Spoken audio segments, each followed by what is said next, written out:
What if you could beat Elden Ring without attacking anything? After my first playthrough of the game, this question started gnawing at the back of my head. So I decided to take it upon myself to try and answer it. First, I had to make the rules of the challenge, and here they are. Any attack, spell, or item that would damage bosses or enemies directly is strictly forbidden. I also cannot use any NPC or player summon, as that would make the challenge trivial. So in order to make it happen, I'm going to use three main things. The first one is the summoning bell, that allows you to have spirit ashes fight by your side. The second is status effects. I could for example make the boss poisoned or frostbitten, as long as I don't deal damage while applying the status effect. And the third and final thing I can use are glitches and oversights of the developers that allow me to cheese or even completely break some of the bosses. Enjoy. I booted up a fresh save file, chose the Prophet starting class in order to have access to a nice little healing spell, customized my character to my liking, and started running. My first goal was to find something to make me be able to defeat enemies without dealing damage myself. So I ran over to Stormhill to get my horse and went back to the starting church to meet Ranni. She gave me my most prized tool in this run, the summoning bell. Now if we were to defeat any boss in the game using this summoning bell, we would need to get a good spirit to do the job. And what better than the most popular animal in the game, the dog. So I rode over to the dragon burnt ruins and entered the suspicious chest. It teleported me in hell, so I tried to run out as fast as I could. But I still got killed several times. No! I rolled too late. Don't kill me. Fuck. After getting out though, I was finally able to pick up my best friend. After sharing a moment with my maiden, I got back on track and realized that my dog was still a bit weak for now. So I had to speed through a few dungeons in order to find the right flowers to upgrade it to +5. The first big fight that most players struggle with in the first playthrough is Margit, the fell Omen.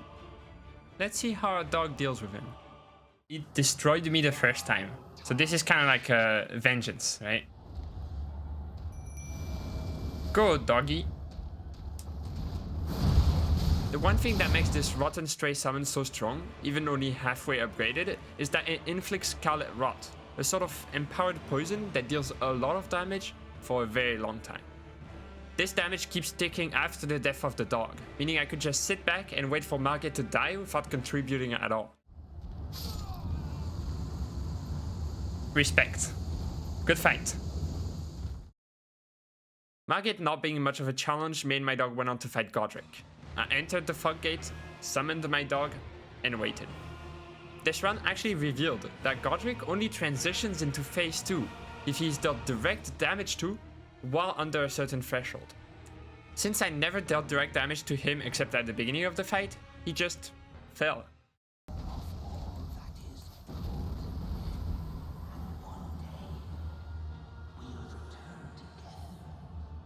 So now, on top of being completely pacifist, we saved a poor dragon's head from a terrible demise.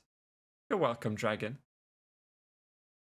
While our good dog is definitely strong right now, we need to plan ahead and grab another spirit ash for later bosses.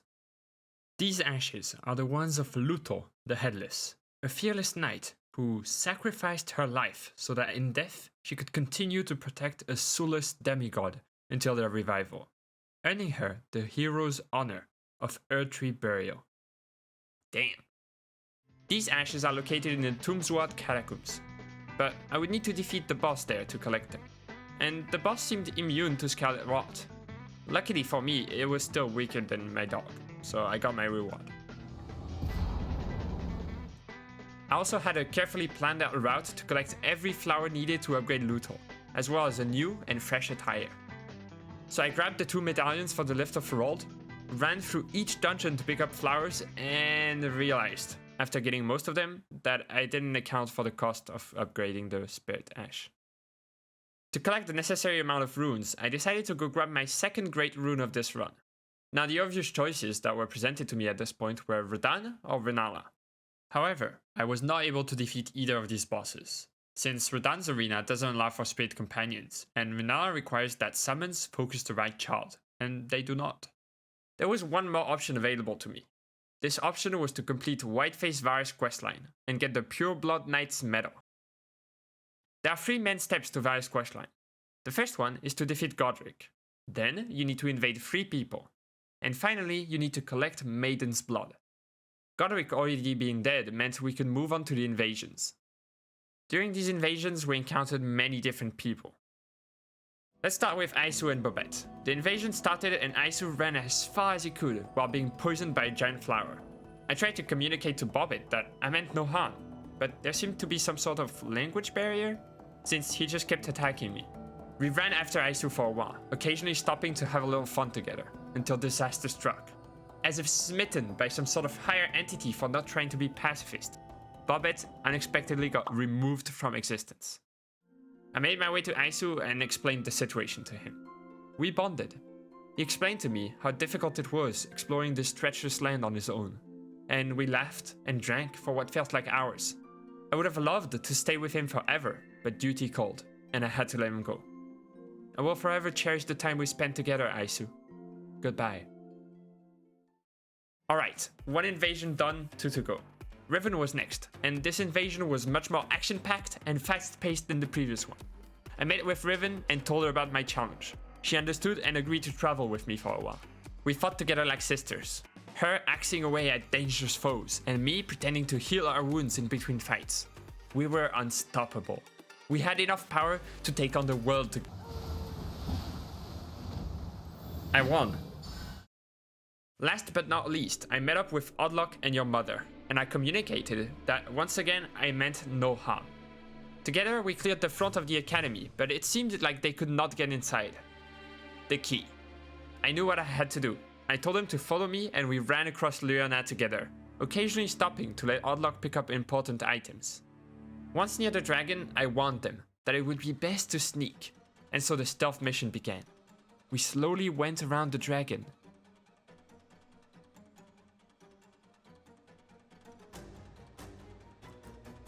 Got the key and tried to run for our lives, but once again, disaster struck.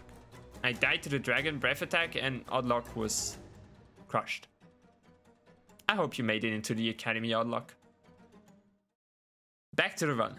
Varré was happy with my performance during these invasions and rewarded me with 1 final mission, to collect Maiden's blood. I couldn't really kill a maiden, so I made my way to the Church of Inhibition, since I knew 1 perished there. I collected the blood and went back to Varré. He asked me for my finger, and...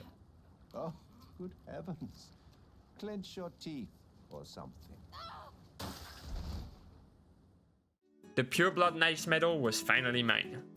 He warned me not to use the item, as it wasn't time yet, so I did what any sensible person would do. We're gonna use it right in front of him. Ultimate disrespect. How about that? I hope he's not too mad.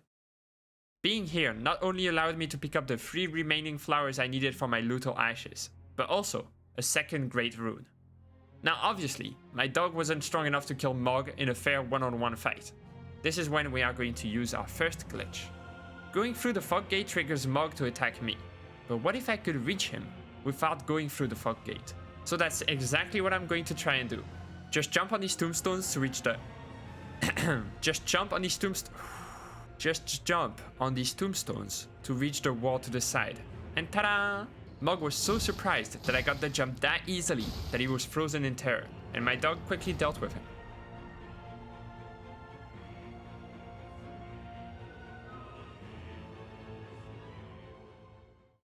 I went back to Round Table with the newly acquired runes and flowers and upgraded Lhutel to +10. Now a +10 Lhutel is definitely strong, but wouldn't be able to single-handedly kill the Draconic tree Sentinel on its own.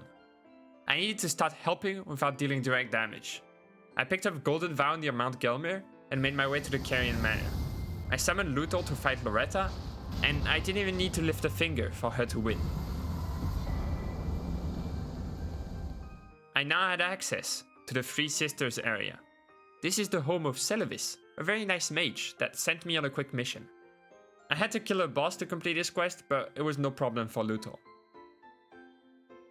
After my triumphant success, he agreed to sell me various spells, including one that I could use, Freezing Mist.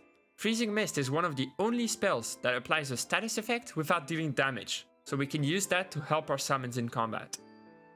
Another spell that does this is Poison Mist, but I haven't figured out a way to kill the beetle dropping the spell without attacking it, so I am stuck on that end. There was one other problem.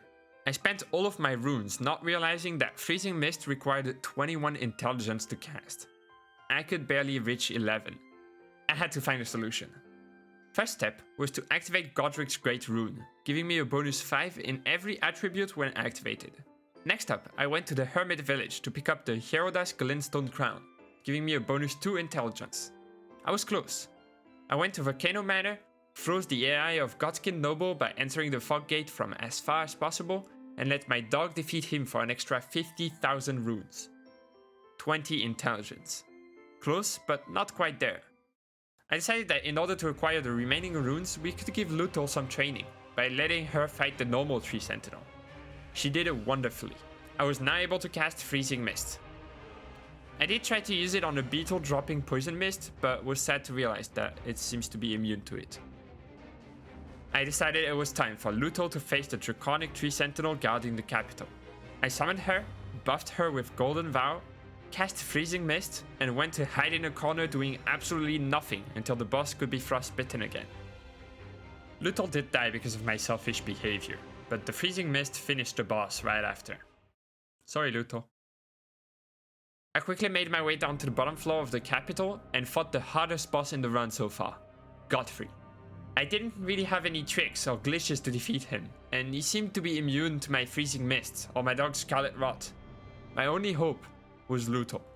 She had to survive and kill Godfrey on her own. I buffed her with Golden Vow and spent the whole duration of the fight healing her and trying to take aggro whenever I could. If it was going to work, it would be really close. Oh my god, that's a first try! Before moving on, I went back to Limgrave and taught Patches a lesson using Freezing Mist. Then I met with him at Volcano Manor and bought Margit's Shackle from him. This item allows me to glitch Morgott's AI for the first phase of the fight. This glitch only works as long as Morgott isn't turning around, so I couldn't summon a melee spirit and I couldn't spin around him. Unfortunately, he still woke up when transitioning into second phase, and I did try to continue the fight only using Freezing Mist, but let's be real, I'm not good enough for this and he just killed me. I had to get Lhutel's help again. I used Freezing Mist until phase 2, summoned Lhutel and did my best to keep her alive. And we did it. Nice, the frostbite. It was clear, however, that my build was starting to run out of juice.